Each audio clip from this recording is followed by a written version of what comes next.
This video is brought to you by Squarespace, the best all-in-one platform for all of your website building needs. Hey guys, it's Celestia, and okay, I am almost never one of those people who complains about how sensitive people are now and how kids these days need to toughen up. As a general rule, I consider it to be a net positive that people are more considerate of each other's feelings now, at least within the social circles that care to be, and not those that do complain about how sensitive people are now and protest it by deliberately and recreationally mocking and disregarding those feelings. Even so, in the art community specifically, I will admit to being a little old man yells at cloud about the youngsters these days and how overly sensitive they seem to be when it comes to anything they perceive as negativity. Because as I've mentioned in a few previous videos, it's becoming increasingly commonplace to reject all criticism of one's art and only accept praise, and that's something that I believe is doing much more harm than good in the long run. In many ways, in my opinion, toxic positivity, or the belief that you can only ever feel good about your art and give and receive compliments about it, is just as damaging as unsolicited critique, if not more so, and in many more ways than you might think. I realize that that's going to be a controversial take on it to many, but please just hear me out because I promise it's one that I can defend. And I will in a minute, once I've taken a moment to thank the sponsor of today's video, Squarespace. Squarespace has been supporting the channel and helping me bring you the best videos I possibly can for a very long time now. But that's not all they've helped me create. Over the years, I've built so many sites with them that I can say with confidence that they're the best website building and hosting platform out there. From joke sites about my cat or my dumbest reaction images built to show you guys the vast array of types of site that you can make there, to my actual portfolios that I have used and still use for work. I've tried out pretty much every tool and type of template that they offer, and can say from experience that they are so flexible and user-friendly that they make it easy and fun to build pretty much any kind of site. And I do mean any kind, because their extensive, versatile library of templates has amazing options for sites of all kinds, from portfolios and landing pages to comprehensive information hubs for businesses and even fully functional online stores. Really, though, any kind of site that you build with them can be turned into an online store, no matter what it is, because they provide everything you could possibly need to do so. The ability to manage payments and inventory, handle shipping and fulfillment, and even boost your SEO to drive web traffic and attract more customers. You're not limited to just selling physical goods either. They make it just as easy to sell services too, like consultations, event management, editing, and even art commissions with all of their tools. A streamlined workflow, built-in appointment scheduling, email marketing tools, and so much more. And as easy as it is for you to build and run your store, they make it just as easy for your customers to shop there too, because they offer all of the most popular payment methods like Klarna, ACH Direct Debit, Apple Pay, Afterpay, and ClearPay.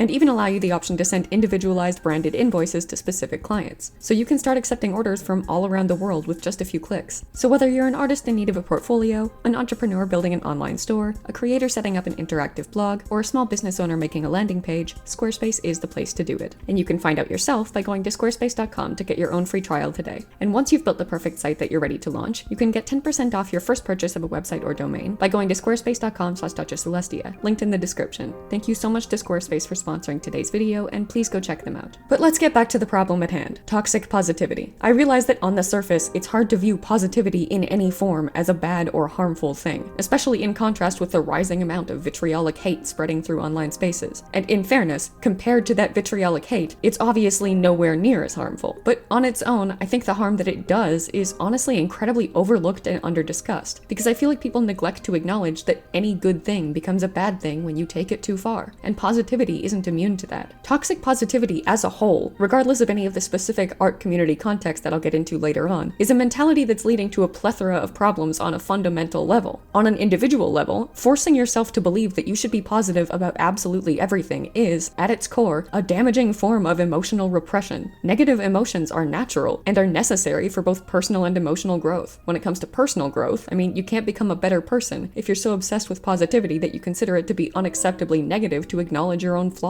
How are you supposed to address and confront them if you conflate doing so with some kind of toxic self-hatred that's just gonna make you feel bad for no reason? Sometimes you should feel bad about an aspect of yourself that's objectively detrimental to you or others, because that feeling bad forces you to grow so that you can stop. If I get really mad and punch someone, it's not toxic and negative for me to acknowledge that maybe I have some anger issues that I need to work on. It's necessary so that I stop punching people. And when it comes to emotional growth, negativity has just as important of a role in moderation. If you're so blinded by a desire for constant constant positivity that you never allow yourself to feel painful emotions, you're never going to give yourself the space that you need to process them, which you need to do if you ever want to properly move past them and make space for positive feelings to replace them naturally, rather than putting the negative ones on mute and turning the positive ones up so loud that you can't hear anything else. Forcing positivity when it's not really what you're feeling only works up to a certain point. If you force yourself to view your negative feelings through a positive perspective, that is absolutely productive and helpful. If you force yourself to ignore negative feelings and pretend you're feeling good about something when you aren't, you're just going to be left with a bunch of fake smiles and emotional repression, neither of which are particularly authentically rewarding. Positivity and negativity are, by nature, supposed to exist in unison so that they can balance each other out. You feel happier when you've just felt sad, and you're more appreciative of happiness and motivated to seek it out when you're currently feeling sad when you have a recent memory of what that happiness felt like. Only experiencing one is something that doesn't organically occur in the human mind, and forcing yourself to diminishes the significance and impact of both. And that's just the individual level. The social level is just as relevant. Telling others that positivity, regardless of circumstance, is the only acceptable and healthy response is similarly, if not even more, toxic and unhealthy, because ultimately your personal emotional repression is your own business. Forcing it on others means you're now hurting them the same way you're hurting yourself. It's bad enough that we've collectively come to view the only acceptable response to "how are you?" as good. We don't need to double down on that by punishing people for answering honestly anyway by telling them that things aren't that bad and they should just be more positive. All that does is isolate us even more from our actual feelings and the idea that they might be shared by others. Further, refusal to acknowledge or discuss personal flaws or interpersonal issues is just as much of a hindrance to development, if not more. Number one, it's impossible to develop real, authentic relationships with people if you're never honest with them about anything negative or unpleasant. It's one thing to always answer "how are you?" with good when you're with strangers or acquaintances, but it's another thing entirely to feel like that's the only answer you're allowed to give your close friends, because anything else would be viewed as unnecessarily negative. Number two, we grow as people through the honest feedback of those close enough to us for us to trust them to give it. If I ask my friend if I'm being an asshole, and I am, it shouldn't be taboo for them to tell me so, because the only socially correct response is to reassure me with the comforting lie of, "No, you're always super nice and you were totally in the right when you kicked me in the shin for saying Die Hard isn't a Christmas movie." If I ask, it's because I want the truth so that I can reassess my perspective, adjust my behavior, and be less of an asshole in the future, and also improve my relationship with that friend. We can't grow without honest feedback from at least the people that we're closest with, and we can't move past problems that we have in our relationships with them if we're too afraid of negativity to address them. I bring up all of these problems with toxic positivity because, as I said earlier, all of them apply to art too, and to a massively impactful degree. The complete rejection of all negativity, despite its productive benefits when handled properly, is significantly more restrictive to creativity than people think, even if it's intended to bolster and protect it by avoiding hurt feelings. You can't grow as an artist if you don't acknowledge your shortcomings and weaknesses, nor can you receive the constructive feedback that you need from others to identify them if all anyone is willing to say is, "It's great." You, as a result of the same mentality, feel similarly unable to provide any honest feedback to anyone else either, and only offer the same blind praise that you receive from them, because compliments have become the only socially acceptable feedback to give artists. And what's more, your natural, normal, valid insecurities as an artist end up being demonized as toxic and overly negative, and you feel like you can't express them anywhere without people telling you that you're just putting yourself down and you need to stop. And I honestly think all of that means that yes, toxic positivity and blind praise are worse and more harmful than unsolicited critique, simply on the basis that there are way more consequences for the former that do way more damage, at least in my opinion. Before we look at what they are though, I do want to take a second to clarify the important differentiation here between unsolicited critique that is actually addressing an artist's flaws, and hate comments that are just bashing the artist and their work with insults, not feedback. Hate is never intended to be constructive, nor is it almost ever received constructively, because its sole intention is to bring the artist down, so it rarely includes any insights that will help them improve instead. That, obviously, is much worse than toxic positivity. Critique, however, is, by definition, intended to be helpful and productive, and it's that fact that definitively makes it far better to me than toxic positivity, even when it is unsolicited. Don't get me wrong, I completely recognize the damage that even the most well-meaning and constructive critique can do when given to an artist who didn't ask for it. I have a whole video on it, linked in the iCard above if you're interested. But while I don't mean to minimize that, it's also just not the point here. The question isn't whether or not unsolicited critique can be harmful. It can. It's whether or not it's more harmful than toxic positivity. So let's look at the different potential consequences of well-intentioned unsolicited critique and well-intentioned extreme positivity and blind praise, starting with the former. Generally speaking, there are a few possible responses to being given unsolicited critique, varying in likelihood. The artist could be completely unbothered by the fact that they didn't ask for it, find it helpful, take it to heart, and use it to to improve. They could be upset that it was given without them asking for it, or even wanting it, but still ultimately find it helpful and implement it productively. They could write it off as unwanted and ignore it altogether, dismissing anything of value that was mentioned either out of disinterest or irritation with having received it at all. Or, finally, they could end up being so discouraged by it that, if exposed to enough of it, they end up giving up on art altogether, or at least become so insecure about their own that they no longer feel comfortable sharing it. Obviously, that last potential outcome is very bad, and it alone is probably worse than any of the ones that could come from toxic positivity. But I also don't think it's nearly as likely as any of the others that I listed before it, or even particularly likely at all. Hate, sure. I'm working on a whole video about how the fact that kids are exposed to hate online so early on is discouraging an entire generation from pursuing art at all, compared to earlier generations that had more space to suck at art throughout our childhoods without facing mass mockery for it, and were therefore able to improve enough and grow sufficiently thick skin as we got older that mass mockery when we did come onto the internet was both less likely and less damaging. Exposure to enough hate directed at your art is something that I absolutely do think is likely to lead to that last outcome. But I think unsolicited critique, depending on how respectfully it's given at least, is different enough by nature of being fundamentally well-intentioned and constructive that likelihood based on it alone is significantly lower. I think it's likely to hurt a lot of feelings, and as trivial as that has come to sound, I don't believe that it actually is, and those hurt feelings do matter. But I think that in most cases, those hurt feelings will heal, and the end result will still be a net positive in which they actually motivate the artist to improve and utilize the feedback that was given. Constructive feedback pushes us to grow and become better artists, and even though it should obviously only be given respectfully when asked for to just avoid the risk of those negative outcomes altogether, I still think that in the worst case scenario, when it's given disrespectfully or without being asked for, that push for improvement is still at the core of the result. It's intended to be productive, and I sincerely believe that in most instances, it is, even when it's paired with hurt feelings, discouragement, and even insecurity. Humans are incredibly resilient, and it's in our nature to get back up when someone pushes us down, especially when they're telling us the best way to both get back up and not get pushed down again as they do so. Again, they could just tell us that without pushing us down in the first place, but that's not the issue we're discussing right now. But let's look at the alternative, the likely possible outcomes from being given blind praise. The artist could be encouraged by the reassurance that their work is good, and use that to motivate them to make it even better. They could also be encouraged by that reassurance to simply keep making work of the same quality without feeling the need to improve, because they've been given no indication that there's anything they need to improve on. They could even take it to mean that they've reached their peak skill level as an artist and no longer need to aim higher for any further growth. Conversely, they could get frustrated with the blind praise because they either don't believe it or don't find it helpful, and end up feeling like there's no point even asking for feedback anymore if no one will be honest and actually provide anything constructive. They could even become so disillusioned with toxic positivity that they lose the ability to believe that any of the compliments they receive on their art are genuine, even when given by people who do sincerely mean them. Just like before, the last possibility is the worst, and it is bad. But compared to the worst case scenario for unsolicited critique of being so discouraged that you end up giving up on art, simply being discouraged from seeking peer feedback on your art is pretty objectively not as bad. And if you compare all of the outcomes, it would appear as if toxic positivity does less harm all across the board. No real risk for hurt feelings or discouragement, no potential for conflict, and almost every outcome leaves the artist feeling good about their work, assuming they believe the praise to be true. But that neglects to acknowledge the most important takeaway from this comparison, that while unsolicited critique does come with more potential for harm, it almost always prompts both technical and creative growth from the person receiving it. And that is both extraordinarily important and almost completely missing with blind praise. Almost every possible outcome of toxic positivity results in utter stagnation, or at least completely fails to encourage anything else. This is solely my opinion and one that many of you may disagree with, but between an artist with hurt feelings that's motivated and better equipped to grow and improve, and an artist that's reassured and happy with their work but lacking both the motivation and insight necessary to push themselves forward and grow, the first artist is way better off than the second. Obviously, this is contingent upon both artists actually wanting to improve, so I will say that hobbyists who don't have much interest in doing so and just make art to have fun are an exception. Personally though, I would vastly prefer unsolicited critique to blind praise any day. If nothing else, I prefer honesty to placation. I would rather be hurt by growth than comforted by platitudes of dubious sincerity that make me feel better but hold me back. If I ask for the truth, I want the truth. But toxic positivity has left it socially inappropriate to both give and receive it, and everyone is constantly unsure of exactly how many tiny nuggets of honesty they're actually allowed to insert into their feedback before it becomes the worst thing it could possibly be: critical. Because critical is negative, and negativity is an art crime now. Toxic positivity, by all but name, comes across as something beneficial, because it's supposed to make artists, both on the giving and receiving ends of the blind praise, feel better. But feeling better doesn't motivate growth or bolster creativity, because just like Alexander Graham Bell says in that episode of Murdoch Mysteries, series, Inventors Need to Talk to Inventors. It was an episode about a bunch of inventors using their specialties to create a device designed to kill another inventor that was a truly spectacular asshole, and how they managed to come together and collaborate to create something more incredible than any of them could have made alone. They wouldn't have been able to do that if they were only able to give each other compliments in the process, because it would have just been one long line of, oh, great idea, to the dumbest possible concepts, and, oh, that's perfect as it is, to something that they can see a really effective way to improve. Artists need to talk to artists in the exact same way, because it's the only way we can truly grow. And further, the only way to fully expand and nurture our creativity. We are at our best when we're boosting each other up not with blind praise, but with constructive honesty, authentic support, and helpful, respectful, well-intentioned critique. It's this feedback that prompts everything from new ideas about stylistic elements that you hadn't considered, to understanding of both strengths and weaknesses that you didn't even know you had. And toxic positivity deems it unacceptable and shuts it down before it can even begin. If we're considering the acknowledgement of our own shortcomings and those of our peers to be negative, the answer isn't to not do it. It's to realize that that kind of quote-unquote negativity should be handled productively rather than avoided, and used to motivate and empower us to improve. But 6 pages into this script and I'm still not done, because it's not just artistic stagnation that results from toxic positivity, but also the erasure of similarly necessary negativity as a whole. Because the blind praise and demonization of critique is only one aspect of it. Toxic positivity also tells us that we always need to have a positive attitude about our own work, and that's just not healthy or possible. As an artist, you're not always going to like everything you make. Artistic growth isn't linear, and you're inevitably going to create some work that you find subpar because it falls short of both your hopes and expectations and the art that you've made before it. Not all of your work is going to be your best or reflect your actual skill level or potential, and you're allowed to be disappointed with it when that happens. That's normal. Negativity, at least in terms of negative feelings, not a legitimately negative view of yourself, is both unavoidable and healthy when handled properly. Toxic positivity makes us feel like we're not allowed to ever be openly displeased with or critical of our own work because it's viewed as, well, toxic, and treated as if it's the same as self-hatred. It suggests that it's damaging to both yourself and others to share even reasonable criticisms of your own work, because doing so is needlessly negative, pushing that negativity onto others, and just putting yourself down. But it's not negativity, it's just objective assessment, which is necessary and not supposed to be purely positive all the time. And it's helpful to get other people's feedback on that assessment. To be clear, there's a difference between saying, for example, my art is objectively garbage and I'm a terrible artist, and I hate this piece because it didn't come out how I wanted it to, or this aspect of it really needs work. I agree completely that the former is really just an extraordinarily unproductive and usually attention-seeking statement, and certainly not a healthy way to view or talk about yourself and your art. And I'll acknowledge that a lot of the self-focused negativity online does fall into that category, and it does warrant criticism and discouragement as a result, but not all of it does. And it's very different than saying, I hate how this one turned out, or this is not my best work, or any other reasonable expression of healthy, constructive self-critique that is both normal to feel and normal to express freely, which we should be able to do, because everyone feels that way sometimes, and normalizing that by sharing those moments with each other would benefit everyone involved. It would make us feel less alone, and maybe even prompt some of that helpful feedback on how to improve that we've already established is integral in any artist's growth. Demonizing it instead, and repressing it both socially and personally, just makes you feel bad for feeling bad, and promotes the idea that you have to love everything you make or you're doing something wrong, which means you either have to push yourself to always create work of high enough quality that you're always honestly proud of it, which is impossible, sets you up for failure, and puts so much pressure on you that your enjoyment of art will inevitably suffer, or force yourself to ignore any of your work's flaws and never express any acknowledgement of them, completely eliminating all potential for real growth. I get that the idea behind this is to encourage artists to like their work even when it isn't as good as they wanted it to be, and see value even in their failures, and beauty even in the art they don't like. And I obviously don't disagree with that, but see value in even work you don't like because it's still your art is not the same as you're not allowed to dislike any of your art, and it's being taken way too far in the latter direction. Having a negative mindset is very different from expressing negative emotions or self-critique, and the latter is only a problem if it starts becoming the former. It's important to allow yourself the space to feel your negative feelings and critically assess yourself and your art, but it's equally important to make sure you don't focus so heavily on them that they blot out everything else. Obsessing over your flaws and weaknesses so much that you begin to associate your work's quality with your identity and worth as a person is a dangerously easy mistake to make, and it makes every piece of art that you're disappointed in feel like a personal failure. It goes without saying that that kind of negative mindset is not healthy, but those negative emotions and self-critique are, so long as you're mindful about how you handle them. I've also seen some toxic positivity fans argue that it's toxic to be publicly critical of your own art because it makes artists less skilled than yourself feel bad. And honestly, this might be harsh, but as far as I'm concerned, that's on those artists for approaching those criticisms wrong. The problem is their failure to consider frame of reference reference. Okay, for example, if someone has been running every day for a decade and they can regularly run a mile in 5 minutes, them criticizing themselves for running one in like 7 or 8 minutes is not a criticism towards someone without that experience who can only run one in 10 minutes. Just because you're doing the same thing doesn't mean you should have the same expectations or standards for your results, because you're doing the thing with different levels of skill. It would be a huge win for you to run a mile in 7 or 8 minutes, and I get the initial response of, stop complaining about being able to do something I could never do, you're already way better than me. But it would be a genuine underperformance for a pro runner who averages 5, and what they're expressing is disappointment in that underperformance for them, not suggesting that it would be an underperformance for anyone else. It's perfectly reasonable and normal for both to have completely different reactions to the same outcome that have no bearing on one another, because they're being rightfully perceived through separate frames of reference. If the hobbyist runner heard the pro runner complain about running a 7-minute mile and took offense because that's still better than they can do,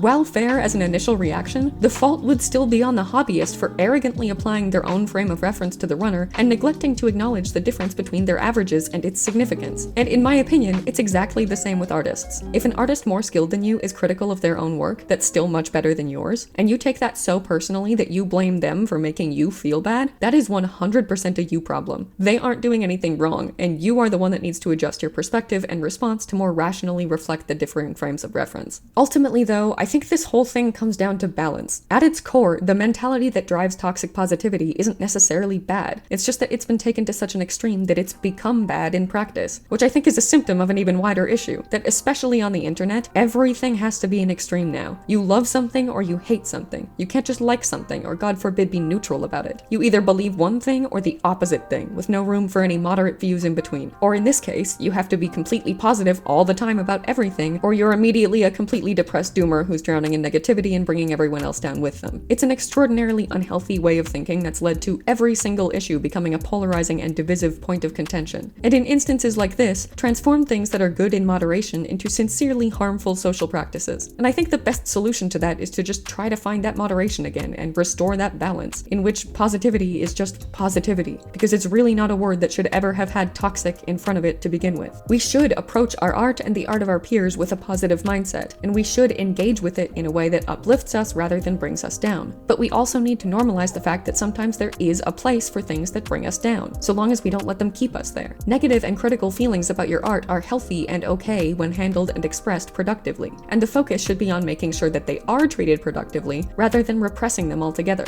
If you hear an artist say, "My work is shit and I'm a terrible artist," you absolutely should push back against that, because that's negativity that they're drowning in and not negativity that pushes them to swim faster. It's completely fair to respond with something like, "Don't be so hard on yourself, try to be more positive, I think you're great, focus on these strengths that you should be proud of," and so on. But if they say, "Ugh, I really don't like how this piece turned out," or "this one could be better," or similarly normal, reasonable criticisms, don't shut them down for not being positive, or pressure them to repress their self-critique and disappointment. Don't say, "Stop being so down on yourself, you're amazing, your work is perfect," because they're expressing that they don't think so, and they're allowed to not think so and share that as much as they're allowed to express pride. Their work isn't perfect because no art is, and if they see flaws in it, don't tell them those flaws don't exist. Tell them that it's still good even though they do. It's okay to just say, "I mean, I like it and I think it looks really good, but that's fair," or even offer honest feedback if they're open to it. Again, artists need to talk to artists to grow. That could be an opening for that artist to address the flaws that made them disappointed enough to express that in the first place and use that feedback to improve. It should be. And speaking of feedback, when you're seeking it from others, make sure that you're clear with both yourself and them about the kind of feedback that you actually want. People are genuinely uneasy and even outright afraid of giving honest criticisms now, because more often than not, they give them and then are met with a now very upset artist who's blaming them for not giving them compliments. If you only want positive feedback, that's okay. I understand that some people are more emotionally vulnerable than others, and they're not ready to be told what's wrong with their art because they know it would be too discouraging for them to handle. But if that's what you need to clearly express that to the people you're asking for feedback from. You can't say, "I didn't want critique" afterwards and then get upset with them. That's exactly the kind of thing that makes people afraid to be honest, because they don't know whether that honesty will be rewarded or punished. I want to make a quick side note here while we're on the topic of being too sensitive to receive critique. As I mentioned in my video on unsolicited critique, if you are liable to be seriously upset and discouraged by criticisms of your art, I would discourage you from seeking feedback at all in very public online spaces, because even if you do say that you're not looking for critique, people are very likely to still give it. There are tons of respectful closed art servers on Discord where that boundary is respected, and even a circle of trusted friends would be a better alternative than the average Twitter user, who cares very very little about your feelings and will roast you at a moment's notice and then forget about it within 5 minutes and move on with their day. Your fragility is completely normal at that stage in your creative journey. But when something is fragile, it's best not to expose it to a room full of people holding baseball bats, even if you tell them to please not use them. And speaking of friend groups and communities, those are kind of an issue of their own. I was talking to a friend of mine recently, and he mentioned that even within his own friend group of artists, it was difficult to seek honest feedback that helps artistic growth because they are friends. They care about each other, and they don't want to risk upsetting each other by being critical of their work, which is fair. In that setting, my recommendation would be to maybe honestly communicate that fear with those friends and come up with a solution that works for all of you. Maybe you do keep the majority of your communications and feedback positive to avoid creating tensions or hurting feelings, but set aside a specific channel of a Discord server or a group chat where people can go to take off those friendship gloves and seek and give honest feedback even when it's critical, or arrange sessions for it if the way you communicate doesn't accommodate the addition of a separate chat, or even just openly start the conversation with, okay, be real with me guys, I'm not gonna get mad. There are lots of possible ways to work around this, but the most important part is that everyone's honest with each other about their boundaries and feelings. But the biggest conclusion here, I feel, in terms of what to do about this problem, is that above all else, we need to stop demonizing and alienating people for expressing critical views of their own art, stop considering the only form of acceptable feedback to be complimentary, and stop equating positivity with forced and disingenuous flattery and being critical with being negative. We need to learn to differentiate between toxic negativity like my art is trash from healthy and reasonable criticisms like I don't like how this turned out, both in terms of how we respond to those statements from others and how we respond to those thoughts of our own. And okay, elephant in the room. I've been deliberately using lukewarm terminology when I talk about reasonable self-critique because I'm referring to self-critique that is that lukewarm, but not always expressed that way. If someone says, I don't like how this turned out, you probably wouldn't interpret that as being overly negative. I'm talking about when you know that's what they mean. When I don't like how a piece turned out, that's not what I say. I say, oh my god, I hate this one. That might come across to some on the surface as the kind of negativity that isn't productive, but I don't like how it turned out is what I mean by it. I'm just exaggerating, and usually in a very obviously joking tone, that I think it could be way better than it is and I'm disappointed that it isn't. I don't actually hate it. People use those words that are strong by definition but dampened by social overuse very flippantly, mostly because they've been dampened by social overuse. I realize that that's more difficult to discern online. When all you have is text, it can be hard to tell when someone's saying they actually hate their art or are just saying I hate this to mean it didn't turn out right. Their tone plays a huge role and you can't hear it, but you can generally judge by a person's history, personality, and manner of speaking or typing whether or not they're being lighthearted about their critique of their own work or sincerely do hate it. I think it's important to take that into consideration. But I'm sorry, this video went on for way longer than I intended it to. It's just a problem that means a lot to me and has weighed on me increasingly more lately. Positivity just shouldn't be toxic. Neither should negativity. Balance is everything, and artists are being hurt and stifled so much by the fact that it's being ignored. Whether it's emotional repression, social repression, or artistic stagnation, toxic positivity just isn't helping anyone. And I think this, compared to most problems I discuss on the channel, is actually something that we can change. Thank you for watching, and I hope you enjoyed today's video. Special thank you as always to channel members Joseph Solomon, TC Pratt, Haruki Saluzzo, Extinction Animation, Andy the Hedgehog, Kai the Memer, Jazz, Just Sayori, Hailstorm, Darkholder, Another Foxboy, Pale Star, and Cyber Tori, as well as patrons Batman, Kai Lo, Kim Yen, Crazy Asar, Gentong, MG, Blah Mage, TC Pratt, Celine Moongazer, Eldritchia, The Stray Dog, Decagon, Jenny Chan, Catbus, Lucy Yamajiki, Selena Bibi, Pride Day, Peel, Wingtang Wong, Marie Greer, Potato, Jazz, Voidwalker, Latte Tabby, Christian Cook, Adam Surovietz, Doriaki, Varius, Hailstorm, Emo Queen Jules, Show, That's It, Craig, Scarlet Flame 234, The Names Are Gone, Luuka Awo, Art of Amethyst Fable, and Maho Stars. And I'll see you in the next one.